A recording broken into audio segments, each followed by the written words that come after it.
ઘણીવાર કેટલાક લોકો એવી ચર્ચા કરતા હોય છે કે ગુજરાત તો ભાઈ ઉદ્યોગપતિઓની બધી દુનિયાવાળી સરકાર છે, અહીંયા બીજું શું હોય.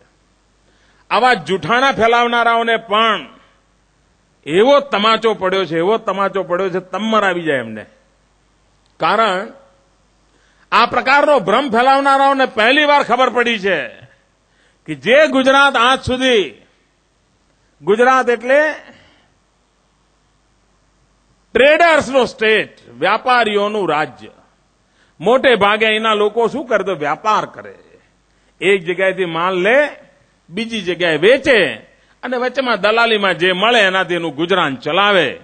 આ આપણી ઓળખ હતી. વર્ષો સુધી ગુજરાતની ઓળખ એક વ્યાપારી રાજ્ય તરીકેની હતી.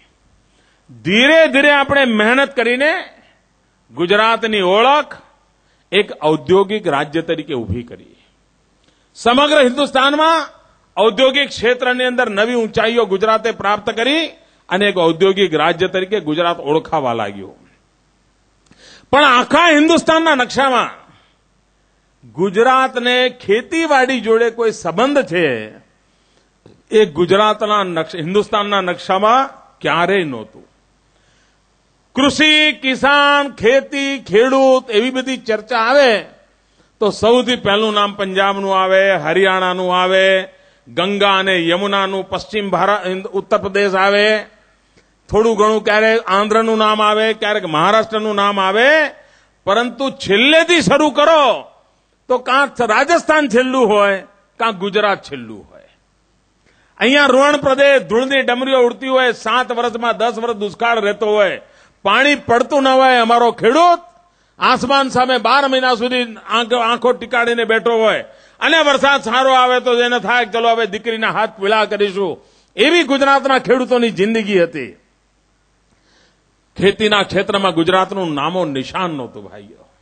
જે રાજ્ય વેપારી તરીકે ઓળખાતું હતું, જે રાજ્ય ઔદ્યોગિક રાજ્ય તરીકે ઓળખાતું થયું હતું, ભાઈઓ બહેનો મારે ગૌરવ સાથે કહેવું છે કે 21મી શતાબ્દીના પહેલા દશકામાં કૃષિ ક્ષેત્રે પણ ગુજરાત આગળ છે. એ નામ આપણે લંકાવી દીધું છે.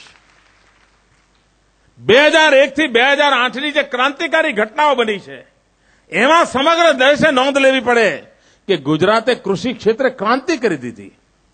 આખા દેશનો કૃષિ વિકાસ દર 2% ડચકા ખાતો હોય મિત્રો, ત્યારે ગુજરાતના ખેડૂતોએ પસીનો પાડીને કૃષિ વિકાસ દર 10% લઈ ગયો. મિત્રો 10% ઐતિહાસિક ઘટના છે.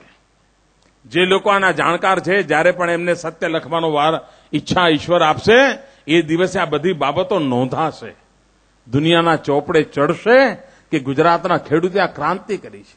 અને એનું મૂળ કારણ એક પાયાનો બદલાવ આપણે કર્યો. અને પાયાનો બદલાવ એ કર્યો કે આપણે પાણી પર ધ્યાન કેન્દ્રિત કર્યું, જમીન પર ધ્યાન કેન્દ્રિત કર્યું, બિયારણ પર ધ્યાન કેન્દ્રિત કર્યું. આ 3 એવી બાબતો હતી કે જેની સૌથી વધારે ઉપેક્ષા થઈ હતી. ખેડૂતની જમીન કેવી છે, એનું પોત કેવું છે, એ જમીનમાં કોઈ બગાડતો નથી ને. એની જમીન એરંડા પકવે એવી હોય અને એ જમીનની અંદર વરિયાળી પકવવા જાય, વરિયાળી ઉગે નહીં, એરંડા પકવે નહીં અને 12 મહિના પછી માથું પકડીને રડ્યા કરે, એવી એની દશા હોય, એને માર્ગદર્શન કોણ કરે? પાણી વગર વલખા મારતો એટલે કરે શું? દેવું કરે, પત્નીના ઘરેણા ગીરવે મૂકે અને ટ્યુબવેલ કરાવે અને દર વર્ષે 5-15 પાઇપો નવા ઉભરતો જાય, ઊંડો ઉતરતો જાય અને વીજળીના બિલ ભરીને એની આખી જિંદગી બરબાદ થઈ ગઈ. આ જ કર્યું આપણે મિત્રો. આમાંથી આપણે બહાર લઈ આવ્યા. વીજળીના કરંટમાંથી ગુજરાતના ખેડૂતને બહાર લઈ આવ્યા. અને આપણે કહ્યું ભાઈ ખેડૂતને વીજળી નહીં, ખેડૂતને પાણી જોઈએ. અને મને યાદ છે જ્યારે હું શરૂઆતમાં વાત કરતો હતો તો અમારા જ કિસાન મિત્રોએ મારી સામે આંદોલનો કર્યા હતા, મારા પૂતળા બાળ્યા હતા. પરંતુ અનુભવે દેવો કે ખેડૂતનો કોઈ સાચો મિત્ર હોય તો પાણી છે. અને ખેડૂતને પાણી મળે તો પથ્થર પર પાટું મારીને સોનું પકવવાની તાકાત ધરાવતું હોય છે. એને પાણી જોઈએ, જમીનને પાણી જોઈએ.